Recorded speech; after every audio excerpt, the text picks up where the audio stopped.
Chapter 6 Saviors of the Train.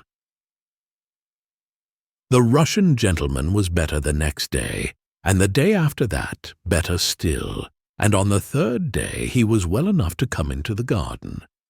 A basket chair was put for him, and he sat there, dressed in clothes of father's, which were too big for him. But when mother had hemmed up the ends of the sleeves and the trousers, the clothes did well enough. His was a kind face now that it was no longer tired and frightened, and he smiled at the children whenever he saw them. They wished very much that he could speak English. Mother wrote several letters to people she thought might know whereabouts in England a Russian gentleman's wife and family might possibly be, not to the people she used to know before she came to live at Three Chimneys. She never wrote to any of them. But strange people, members of Parliament and editors of papers and secretaries of societies. And she did not do much of her story writing, only corrected proofs as she sat in the sun near the Russian and talked to him every now and then. The children wanted very much to show how kindly they felt to this man, who had been sent to prison and to Siberia just for writing a beautiful book about poor people. They could smile at him, of course. They could, and they did. But if you smile too constantly, the smile is apt to get fixed like the smile of the hyena. And then it no longer looks friendly, but simply silly. So they tried other ways, and brought him flowers, till the place where he sat was surrounded by little fading bunches of clover and roses and Canterbury bells. And then Phyllis had an idea. She beckoned mysteriously to the others and drew them into the backyard, and there, in a concealed spot, between the pump and the water butt, she said, "You remember Perks promising me the very first strawberries out of his own garden?" Perks, you will recollect, was the porter. "Well, I should think they're ripe now. Let's go down and see." Mother had been down, as she had promised to tell the station-master the story of the Russian prisoner. But even the charms of the railway had been unable to tear the children away from the neighborhood of the interesting stranger. So they had not been to the station for 3 days. They went now, and to their surprise and distress were very coldly received by Perks. "Highly honored, I'm sure," he said when they peeped in at the door of the porter's room. And he went on reading his newspaper. There was an uncomfortable silence. "Oh dear," said Bobby with a sigh, "I do believe you're cross." "What, me? Not me," said Perks loftily. "It ain't nothing to me." "What ain't nothing to you?" said Peter, too anxious and alarmed to change the form of words. "Nothing ain't nothing." "What happens either here or elsewhere," said Perks. "If you like to have your secrets, have 'em and welcome. That's what I say." The secret chamber of each heart was rapidly examined during the pause that followed. 3 heads were shaken. "We haven't got any secrets from you," said Bobby at last. "Maybe you have, and maybe you haven't," said Perks. "It ain't nothing to me, and I wish you all a very good afternoon." He held up the paper between him and them, and went on reading. "Oh, don't," said Phyllis in despair. "This is truly dreadful. Whatever it is, do tell us. We didn't mean to do it, whatever it was." No answer. The paper was refolded, and Perks began on another column. "Look here," said Peter suddenly, "it's not fair. Even people who do crimes aren't punished without being told what it's for, as once they were in Russia." "I don't know nothing about Russia." "Oh, yes, you do. When Mother came down on purpose to tell you and Mr. Gills all about our Russian." "Can't you fancy it?" said Perks indignantly. "Don't you see him a-asking of me to step into his room and take a chair and listen to what her ladyship has to say? Do you mean to say you've not heard? Not so much as a breath. I did go so far as to put a question, and he shuts me up like a rat-trap. 'Affairs of state, Perks,' says he. 'But I did think one of you would have nipped down to tell me. You're here sharp enough when you want to get anything out of old Perks.'" Phyllis flushed purple as she thought of the strawberries. Information about locomotives or signals or the likes, said Perks. We didn't know you didn't know. We thought Mother had told you. We wanted to tell you only. We thought it would be stale news. The three spoke all at once. Perks said it was all very well and still held up the paper. Then Phyllis suddenly snatched it away and threw her arms round his neck. "Oh, let's kiss and be friends," she said. "We'll say we're sorry first if you like, but we didn't really know that you didn't know." "We are so sorry," said the others, and Perks at last consented to accept their apologies. Then they got him to come out and sit in the sun on the green railway bank, where the grass was quite hot to touch, and there, sometimes speaking one at a time, and sometimes all together, they told the porter the story of the Russian prisoner. "Well, I must say," said Perks, but he did not say it, whatever it was. "Yes, it is pretty awful, isn't it?" said Peter. "And I don't wonder you were curious about who the Russian was."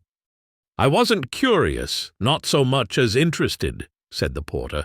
"Well, I do think Mr. Gills might have told you about it. It was horrid of him." "I don't keep no down on him for that, missy," said the porter. "'Cause why? I see his reasons. He wouldn't want to give away his own side with a tale like that 'ere. It ain't human nature. A man's got to stand up for his own side whatever they does. That's what it means by party politics. I should have done the same myself if that long-haired chap had been a Jap." "But the Japs didn't do cruel, wicked things like that," said Bobby. "Perhaps not," said Perks cautiously. "Still, you can't be sure with foreigners. My own belief is they're all tarred with the same brush." "Then why were you on the side of the Japs?" Peter asked. "Well, you see, you must take one side or the other, same as with liberals and conservatives. The great thing is to take your side and then stick to it, whatever happens." A signal sounded. "There's the 3.14 up," said Perks. "You lie low till she's through, and then we'll go up along to my place and see if there's any of them strawberries ripe what I told you about." "If there are any ripe, and you do give them to me," said Phyllis, "you won't mind if I give them to the poor Russian, will you?" Perks narrowed his eyes, and then raised his eyebrows. "So it was them strawberries you come down for this afternoon, eh?" said he. This was an awkward moment for Phyllis. To say yes would seem rude and greedy and unkind to Perks, but she knew if she said no, she would not be pleased with herself afterwards. So, yes, she said, it was. "Well done," said the porter. "Speak the truth and shame the—" "But we'd have come down the very next day if we'd known you hadn't heard the story," Phyllis added hastily. "I believe you, missy," said Perks, and sprang across the line 6 feet in front of the advancing train. The girls hated to see him do this, but Peter liked it. It was so exciting. The Russian gentleman was so delighted with the strawberries that the three racked their brains to find some other surprise for him. But all the racking did not bring out any idea more novel than wild cherries. And this idea occurred to them next morning. They had seen the blossom on the trees in the spring, and they knew where to look for wild cherries now that cherry time was here. The trees grew all up and along the rocky face of the cliff, out of which the mouth of the tunnel opened. There were all sorts of trees there, birches and beeches and baby oaks and hazels, and among them the cherry blossom had shone like snow and silver. The mouth of the tunnel was some way from 3 chimneys, so Mother let them take their lunch with them in a basket. And the basket would do to bring the cherries back in if they found any. She also lent them her silver watch so that they should not be late for tea. Peter's waterberry had taken it into its head not to go since the day when Peter dropped it into the water butt. And they started.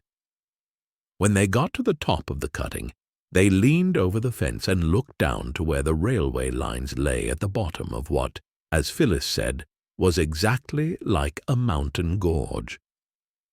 If it wasn't for the railway at the bottom, it would be as though the foot of man had never been there, wouldn't it? The sides of the cutting were of grey stone, very roughly hewn. Indeed, the top part of the cutting had been a little natural glen that had been cut deeper to bring it down to the level of the tunnel's mouth. Among the rocks, grass and flowers grew, and seeds dropped by birds in the crannies of the stone had taken root and grown into bushes and trees that overhung the cutting. Near the tunnel was a flight of steps leading down to the line, just wooden bars roughly fixed into the earth, a very steep and narrow way, more like a ladder than a stair. "We'd better get down," said Peter. "I'm sure the cherries would be quite easy to get at from the side of the steps. You remember it was there we picked the cherry blossoms that we put on the rabbit's grave." So they went along the fence towards the little swing gate that is at the top of these steps, and they were almost at the gate when Bobby said, "Hush! Stop! What's that?" That was a very odd noise indeed. A soft noise, but quite plainly to be heard through the sound of the wind in tree branches and the hum and whir of the telegraph wires. It was a sort of rustling, whispering sound. As they listened, it stopped, and then it began again. And this time it did not stop, but it grew louder and more rustling and rumbling. "Look!" cried Peter suddenly. "The tree over there!" The tree he pointed at was one of those that have rough grey leaves and white flowers. The berries, when they come, are bright scarlet, but if you pick them, they disappoint you by turning black before you get them home. And as Peter pointed, the tree was moving. Not just the way trees ought to move when the wind blows through them, but all in one piece, as though it were a live creature and were walking down the side of the cutting. "It's moving!" cried Bobby. "Oh, look! And so are the others. It's like the woods in Macbeth." "It's magic," said Phyllis breathlessly. "I always knew this railway was enchanted. It really did seem a little like magic, for all the trees for about 20 yards of the opposite bank seemed to be slowly walking down towards the railway line, the tree with the grey leaves bringing up the rear like some old shepherd driving a flock of green sheep." "What is it?" "Oh, what is it?" said Phyllis. "It's much too magic for me. I don't like it. Let's go home." But Bobby and Peter clung fast to the rail and watched breathlessly, and Phyllis made no movement towards going home by herself. The trees moved on and on. Some stones and loose earth fell down and rattled on the railway metals far below. "It's all coming down," Peter tried to say, but he found there was hardly any voice to say it with, and indeed, just as he spoke, the great rock on the top of which the walking trees were leaned slowly forward. The trees, ceasing to walk, stood still and shivered. Leaning with the rock, they seemed to hesitate a moment, and then rock and trees and grass and bushes, with a rushing sound, slipped right away from the face of the cutting and fell on the line with a blundering crash that could have been heard half a mile off. A cloud of dust rose up. "Oh," said Peter, in awestruck tones, "isn't it exactly like when coals come in? If there wasn't any roof to the cellar and you could see down." "Look what a great mound it's made," said Bobby. "Yes," said Peter, slowly. He was still leaning on the fence. "Yes," he said again, still more slowly. Then he stood upright. "The 11.29 down hasn't gone by yet. We must let them know at the station, or there'll be a most frightful accident." "Let's run," said Bobby, and began. But Peter cried, "Come back!" and looked at Mother's watch. He was very prompt and businesslike, and his face looked whiter than they had ever seen it. "No time," he said. "It's 2 miles away, and it's past 11. "Couldn't we?" suggested Phyllis breathlessly. "Couldn't we climb up a telegraph post and do something to the wires?" "We don't know how," said Peter. "They do it in war," said Phyllis. "I know, I've heard of it." "They only cut them, silly," said Peter, "and that doesn't do any good." and we couldn't cut them even if we got up, and we couldn't get up. If we had anything red, we could get down on the line and wave it. But the train wouldn't see us till it got round the corner, and then it could see the mound just as well as us," said Phyllis. "Better because it's much bigger than us." "If we only had something red," Peter repeated, "we could go round the corner and wave to the train." "We might wave anyway. They'd only think it was just us, as usual. We've waved so often before. Anyway, let's get down." They got down the steep stairs. Bobby was pale and shivering. Peter's face looked thinner than usual. Phyllis was red-faced and damp with anxiety. "Oh, how hot I am," she said, "and I thought it was going to be cold. I wish we hadn't put on our—" She stopped short, and then ended in quite a different tone. "Our flannel petticoats." Bobby turned at the bottom of the stairs. "Oh, yes," she cried. "They're red. Let's take them off." They did, and with the petticoats rolled up under their arms, ran along the railway, skirting the newly fallen mound of stones and rock and earth, and bent, crushed, twisted trees. They ran at their best pace. Peter led, but the girls were not far behind. They reached the corner that hid the mound from the straight line of railway that ran half a mile without curve or corner.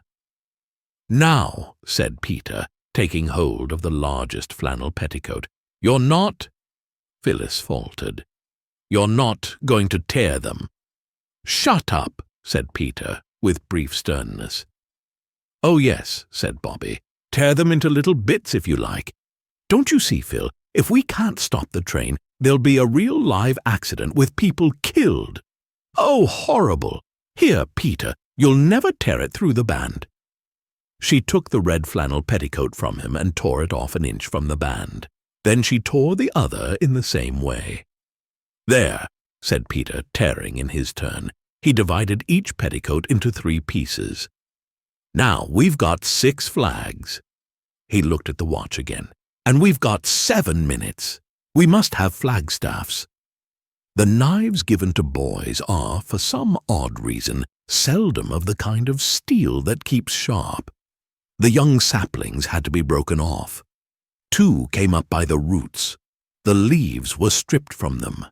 "We must cut holes in the flags and run the sticks through the holes," said Peter. And the holes were cut. The knife was sharp enough to cut flannel with. 2 of the flags were set up in heaps of loose stones between the sleepers of the down line. Then Phyllis and Roberta took each a flag and stood ready to wave it as soon as the train came in sight. "I shall have the other 2 myself," said Peter, "because it was my idea to wave something red." "There are petticoats, though," Phyllis was beginning, but Bobby interrupted. "Oh, what does it matter who waves what, if we can only save the train?" Perhaps Peter had not rightly calculated the number of minutes it would take the 11.29 to get from the station to the place where they were, or perhaps the train was late. Anyway, it seemed a very long time that they waited. Phyllis grew impatient. "I expect the watch is wrong, and the train's gone by," said she. Peter relaxed the heroic attitude he had chosen to show off his 2 flags, and Bobby began to feel sick with suspense. It seemed to her that they had been standing there for hours and hours, holding those silly little red flannel flags that no one would ever notice. The train wouldn't care. It would go rushing by them and tear round the corner and go crashing into that awful mound, and everyone would be killed. Her hands grew very cold and trembled so that she could hardly hold the flag, and then came the distant rumble and hum of the metals, and a puff of white steam showed far away along the stretch of line. "Stand firm," said Peter, "and wave like mad. When it gets to that big furze bush, step back, but go on waving. Don't stand on the line, Bobby!" The train came rattling along very, very fast. "They don't see us. They won't see us. It's all no good," cried Bobby. The 2 little flags on the line swayed as the nearing train shook and loosened the heaps of loose stones that held them up. One of them slowly leaned over and fell on the line. Bobby jumped forward and caught it up, and waved it. Her hands did not tremble now. It seemed that the train came on as fast as ever. It was very near now. "Keep off the line, you silly cuckoo," said Peter fiercely. "It's no good," Bobby said again. "Stand back!" cried Peter suddenly, and he dragged Phyllis back by the arm. But Bobby cried, "Not yet, not yet!" and waved her 2 flags right over the line. The front of the engine looked black and enormous. Its voice was loud and harsh. "Oh, stop, stop, stop!" cried Bobby. No one heard her. At least Peter and Phyllis didn't, for the oncoming rush of the train covered the sound of her voice with a mountain of sound. But afterward she used to wonder whether the engine itself had not heard her. It seemed almost as though it had, for it slackened swiftly, slackened and stopped, not 20 yards from the place where Bobby's 2 flags waved over the line. She saw the great black engine stop dead, but somehow she could not stop waving the flags. And when the driver and the fireman had got off the engine, and Peter and Phyllis had gone to meet them and pour out their excited tale of the awful mound just round the corner, Bobby still waved the flags, but more and more feebly and jerkily.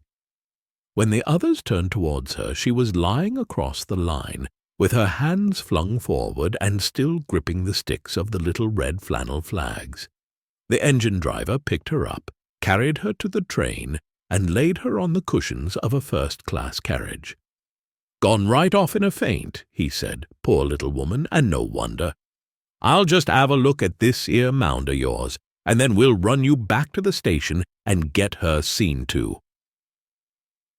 It was horrible to see Bobby lying so white and quiet, with her lips blue and parted. "I believe that's what people look like when they're dead," whispered Phyllis. "Don't!" said Peter sharply. They sat by Bobby on the blue cushions, and the train ran back. Before it reached their station, Bobby had sighed and opened her eyes, and rolled herself over and begun to cry. This cheered the others wonderfully. They had seen her cry before, but they had never seen her faint, nor anyone else, for the matter of that. They had not known what to do when she was fainting, but now she was only crying they could thump her on the back and tell her not to, just as they always did, and presently, when she stopped crying, they were able to laugh at her for being such a coward as to faint. When the station was reached, the 3 were the heroes of an agitated meeting on the platform. The praises they got for their prompt action, their common sense, their ingenuity, were enough to have turned anybody's head. Phyllis enjoyed herself thoroughly. She had never been a real heroine before, and the feeling was delicious. Peter's ears got very red, yet he, too, enjoyed himself. Only Bobby wished they all wouldn't. She wanted to get away. "You'll hear from the company about this, I expect," said the station-master. Bobby wished she might never hear of it again. She pulled at Peter's jacket. "Oh, come away, I want to go home," she said. So they went. And as they went, station-master and porter and guards and driver and fireman and passengers sent up a cheer. "Oh, listen," cried Phyllis, "that's for us." "Yes," said Peter. "I say, I am glad I thought about something red," and waving it. "How lucky we did put on our red flannel petticoats," said Phyllis. Bobby said nothing. She was thinking of the horrible mound, and the trustful train rushing towards it. "And it was us that saved them," said Peter. "How dreadful if they had all been killed," said Phyllis. "Wouldn't it, Bobby?" "We never got any cherries, after all," said Bobby. The others thought her rather heartless,